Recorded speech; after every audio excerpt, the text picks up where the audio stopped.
నమస్తే ప్రజలందరికీ welcome to MLR news Telugu. నేను మీ కొత్తూరు రమేష్.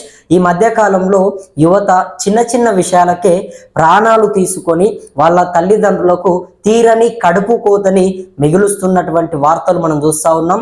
ఇక ప్రేమించినటువంటి అమ్మాయి నిరాకరించిందని, తన ప్రేమకు ఒప్పుకోలేదని కొందరు, ఇంకా కొందరేమో పరీక్షలో ఫెయిల్ అయ్యామని చెప్పేసి మరికొందరు, పరీక్షలో ఫెయిల్ అవుతామేమో అని చెప్పేసి మరికొందరు. ఈ రకంగా చాలా మంది యువత తన జీవితాలని వాళ్ళ కుటుంబ సభ్యులందరికీ కూడా తీరని ఒక లోటుని మిగిల్చి వాళ్ళందరూ కూడా చనిపోతున్నటువంటి పరిస్థితి. అయితే తాజాగా నిన్న జరిగినటువంటి ఈ ఘటన చూస్తే చాలా మంది కూడా బాధపడతా ఉన్నారు. అసలు ఏం జరిగింది ఏంటి అనేది పూర్తిగా మాట్లాడుకునే ప్రయత్నం చేద్దాం. అంతకంటే ముందుగా ప్రతి ఒక్కరు కూడా మీ అందరి మద్దతుగా ఒక చిన్న సబ్స్క్రైబ్ మన ఛానల్ని చేసుకోండి. ఖమ్మం జిల్లాలోని మధిర పట్టణంలో ఉన్నటువంటి ఏదైతే బోనకల్ మండలం అనేది ఉంది, సో అక్కడ రాపల్లి అనేటటువంటి ఒక గ్రామం ఉంది. ఆ గ్రామంలో ఒక విద్యార్థి ఇంటర్ చదివాడు. సో ఇంటర్ చదివితే నిన్న ఆదివారం రిజల్ట్స్ వచ్చాయి. కాకపోతే ఆయన శుక్రవారం రోజే ఆదివారం రిజల్ట్ వస్తూ ఉన్నాయి.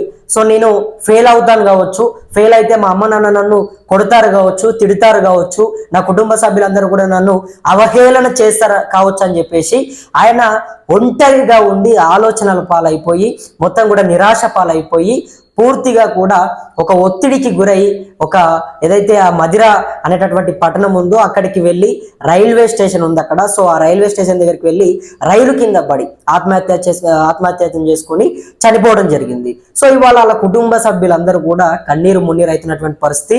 ఆయన శుక్రవారం రోజు అక్కడికి వెళ్ళి నేను ఇక ఫెయిల్ అవుతాను కావచ్చు, ఇక నాకు వేరే దారి లేదు, నా ఇంట్లో అందరూ కూడా తిడుతూ ఉంటారు, కొడుతూ ఉంటారు ఎగ్జామ్ ఫెయిల్ అయితే కనుక, సో నేను తలెత్తుకోలేని బతుకోలేను అని చెప్పేసి కూడా ఆయనే డిసైడ్ చేసుకొని రైల్వే పట్టాల దగ్గరికి వెళ్ళి రైలు కింద పడి చనిపోవడం జరిగింది. ఇది శుక్రవారం రోజున జరిగింది.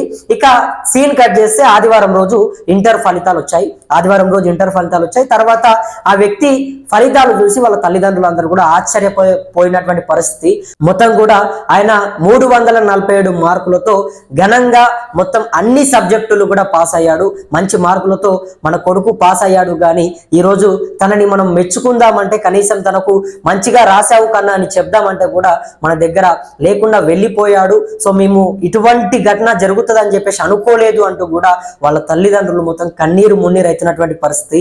సో చాలా మంది యువకులు కూడా అమ్మాయి ప్రేమకు ఒప్పుకోలేదని చెప్పి, లేకపోతే పరీక్షల్లో ఫెయిల్ అయిపోయినామని చెప్పేసి ఇటువంటి వాటికి దారి తీసుకుంటా ఉన్నారు. తమ జీవితాలని మొత్తం కూడా నాశనం చేసుకుంటా ఉన్నారు. పరీక్షలు అనేది జీవితంలో ఒక భాగం మాత్రమే. ఆ పత్రాలని మీరు తీసుకున్నంత మాత్రాన పాస్ అయినా ఫెయిల్ అయినా ఒక సర్టిఫికేట్ ఉంటుంది అంతే తప్ప జీవితాన్నే మీరు నాశనం చేసుకుంటే, జీవితాన్నే మీరు మొత్తం కూడా బలి తీసుకుంటే మీకు మీరే సో ఎవరేం చేయలేరు. దయచేసి ఆలోచన చేసుకోవాలి. జనరేషన్ మారుతా ఉంది, రోజులు మారుతా ఉన్నాయి, అప్డేట్ అవుతా ఉన్నాము. అప్పట్లో పాత కాలంలో దీపాలు పెట్టుకునే రోజుల నుంచి ఈ రోజు మనం మొత్తం కూడా సోలార్ అంటే కరెంటు పోయినా కూడా అసలు ఏమాత్రం చీకటి కాకుండా అన్ని కూడా వెలుతురుగా ఉండేటటువంటి రోజుల్లోకి వచ్చాం. అంటే అప్పట్లో చూసుకుంటే కనుక ఏమాత్రం కరెంటు పోయిందంటే దీపం ముట్టించడమే దిక్కు. ఇక అంతకు ముందు మాట్లాడుకుంటే అసలు కరెంటు కూడా లేనటువంటి పరిస్థితి. రాను రోజులు మొత్తం కూడా అప్డేట్ అవుతా ఉంది. జనరేషన్ మొత్తం కూడా మంచిగా ముందుకు దూసుకెళ్తా ఉంది. కానీ యువకులు ఇంకా ఇటువంటి వాటికి పాల్పడుతూ చనిపోతూ వాళ్ళ కుటుంబ సభ్యులకు, వాళ్ళకు జన్మనిచ్చినటువంటి అమ్మ నాన్నలకు కన్నీటి పాలవుతా ఉన్నారు. వాళ్ళందరికీ కూడా ఒక తీరని శోకాన్ని మిగిల్చి వెళ్ళిపోతా ఉన్నారు. ఎగ్జామ్ ఫెయిల్ అయినంత మాత్రాన్ని ఏమవుతుందో చెప్పండి? ప్రేమించిన అమ్మాయి ఒప్పుకోకపోతే ఇక చనిపోతారా? సో ఆలోచన చేసుకోండి దయచేసి. ఇప్పటికైనా చాలా మంది కూడా వాళ్ళ మిత్రులు చెప్తా ఉన్నారు, ఎవరైతే చనిపోయాడో ఆ వ్యక్తికి సంబంధించి మంచిగానే చదివేవాడు, ఎగ్జామ్స్ కూడా బాగానే రాశాడు, కాకపోతే మరి ఒక్కడే ఎందుకు ఈ రకంగా ఆలోచించుకున్నాడో, ఎందుకు ఈ రకంగా డిసైడ్ అయ్యాడో మాతో కూడా ఎవరితో చెప్పలేదు. ఆయననే డిసైడ్ అయిపోయి ఆదివారం రోజు రిజల్ట్స్ వస్తాయి కదా, ఇక నేను ఫెయిల్ అవుతా అని చెప్పేసి అతనే నిర్ణయించుకొని రైల్వే స్టేషన్ దగ్గరికి వెళ్ళి చనిపోవడం జరిగింది. సో ఇవాళ వాళ్ళ కుటుంబ సభ్యులంతా కూడా కన్నీరు మున్నీరు అవుతా ఉన్నారు. సో నేను అందరికీ ఒకటే చెప్పదలుచుకున్నాను, తల్లిదండ్రులందరికీ కూడా చేతులు జోడించి ఒకటే చెప్తా ఉన్నా, మీరు మార్కులు అని చెప్పేసి పిల్లల పైన ఒత్తిడి తీసుకొచ్చే ప్రయత్నం చేయకండి.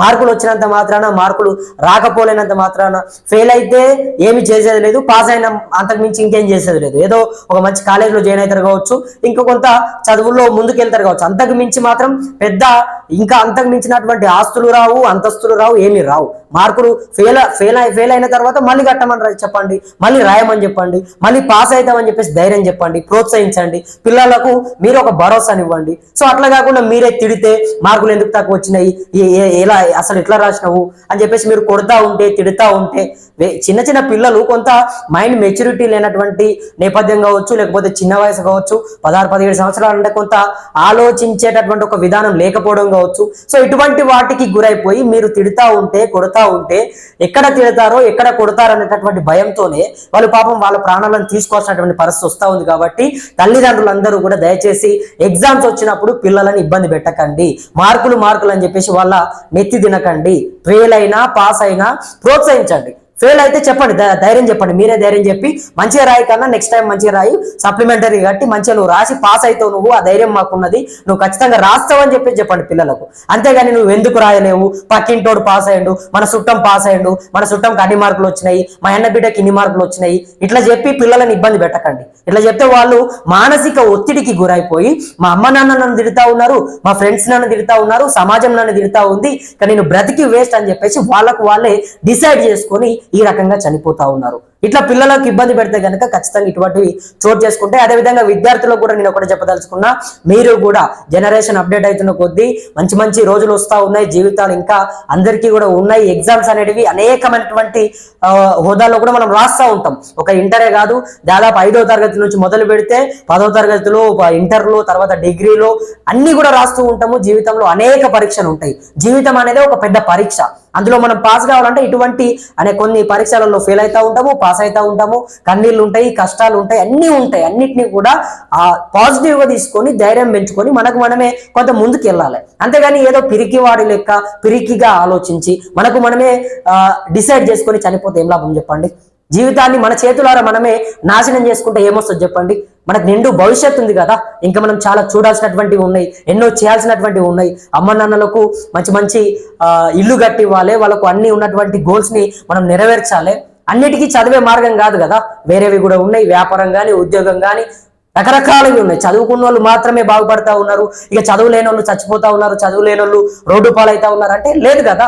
అందరూ బతుకుతా ఉన్నారు, అందరూ ముందుకెళ్తా ఉన్నారు. చాలా మంది అయితే 10వ తరగతి ఫెయిల్ అయిపోయిన వాళ్ళు కూడా ఇప్పటికీ స్టిల్ నేను చూశాను పెద్ద పెద్ద బిజినెస్లు పెట్టి కోట్ల రూపాయలు సంపాదిస్తా ఉన్నారు 10వ తరగతి ఫెయిల్ అయినటువంటి వాళ్ళు. మీరు ఇంటర్ ఫెయిల్ అయినంత మాత్రాన, డిగ్రీ ఫెయిల్ అయినంత మాత్రాన, లేదంటే ప్రేమించినటువంటి అమ్మాయి ఒప్పుకోలేదని ఈ రకంగా చిన్న చిన్న సిల్లి రీజన్స్ కి మీరు చనిపోతే మీ కుటుంబానికి ఎవరైతారు చెప్పండి? సో కొంత ఆలోచించుకోవాలి యువత. దయచేసి నా తరపు నుంచి, మా MLR న్యూస్ తెలుగు వేదిక తరపు నుంచి చెప్తా ఉన్నాను, ఏ ఎగ్జామ్స్ వచ్చినా, ఏ రిజల్ట్స్ వచ్చినా కూడా పెద్ద పోయేదేమి లేదు. ఒక సర్టిఫికేట్ వస్తుంది కావచ్చు, ఒక సర్టిఫికేట్ రాదు కావచ్చు, అంతకు మించి అయితే పెద్ద ఏం జరిగేది కదా. ఎగ్జామ్ లో ఫెయిల్ అయినంత మాత్రాన ఆకాశం కిందికి, భూమి నేల పైకి కాదు కదా. సో దయచేసి ఆలోచించుకోండి. మరి చూద్దాం ముందు ముందు ఏం జరుగుతుంది. ఖమ్మంలో జరిగినటువంటి ఈ ఘటనకు సంబంధించి మీరేమనుకుంటా ఉన్నారు, మీ అభిప్రాయం ఏంటి కింద కమెంట్ బాక్స్ లో కమెంట్ చేసే ప్రయత్నం చేయండి. మరి చూద్దాం ముందు ముందు ఇంకా మరికొన్ని వార్తలు మీ ముందుకు తీసుకొచ్చే ప్రయత్నం చేస్తా.